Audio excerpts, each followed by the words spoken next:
qui va essayer de déborder sur le côté. Il passe ses dos, il centre, ça va arriver au second poteau. Oh, c'était pas très loin, ça a été sauvé par Jules Mendy. Est-ce que ça va pouvoir revenir dans un deuxième temps avec la tête? Finalement, c'est dégagé de nouveau par les Lavallois. Ça va encore revenir sur un troisième temps avec la frappe.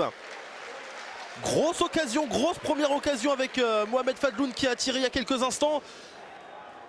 Et c'est Moussa Sao, cette fois-ci sur l'autre côté. Moussa Sao, ça c'est bien fait aussi avec Jason Trey. Le centre, ça a été touché de nouveau. Ça va revenir au second poteau. Et l'ouverture du score pour le Stade Lavallois. Ouverture du score, c'est signé Mohamed Wada, son deuxième but cette saison. Enfin, il a fait quelques minutes en Ligue 1 face à 3. C'était à l'époque où il était à Lille, où il a été formé d'ailleurs dans le Nord. Attention parce que là, Tunkara qui a réussi à s'enlever le ballon avec Jonathan Rivas. Tunkara une deuxième fois. Est-ce qu'il va pouvoir venir? Tunkara! Et il va y avoir pénalty. Qu'indique l'arbitre? Qu'indique l'arbitre? J'ai bien l'impression qu'il y a pénalty. Et c'est Pierre-Charles, Jordan Pierre-Charles qui va tirer dans quelques instants. Jordan Pierre-Charles face à Alexis Sauvage. Jordan Pierre-Charles, l'égalisation. Ça fait un but partout dans ce match.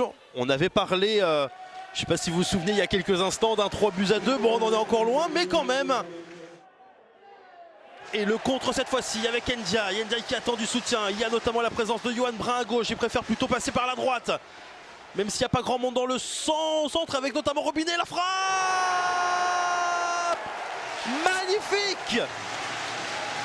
Et c'est son deuxième but avec la formation Lavallois. Son premier, c'était il y a quelques jours face à Saint-Brieuc. Cette fois-ci, ce n'est pas un penalty. C'est une frappe croisée magnifique. C'est signé Thomas Robinet.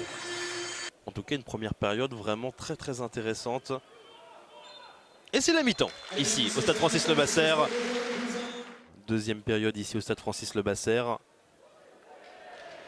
Et attention, parce que là, il peut y avoir une possibilité avec l'accélération. C'est très bien fait. Et un contre un à suivre, pourquoi pas pour les Lavallois. Et l'erreur, la petite erreur qui va permettre à Wada d'aller inscrire son deuxième but. Le deuxième but pour le Stade Lavallois, signé Mohamed Wada, son doublé ce soir. Ça fait 3-1 pour Laval.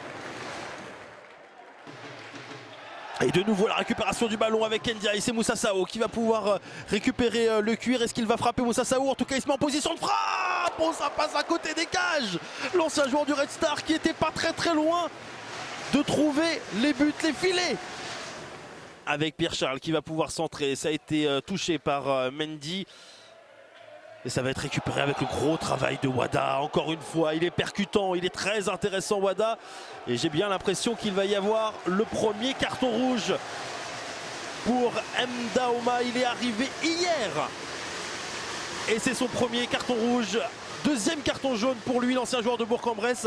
Et le Sporting Club de Lyon qui va terminer à 10 cette rencontre. C'est vraiment une sale soirée.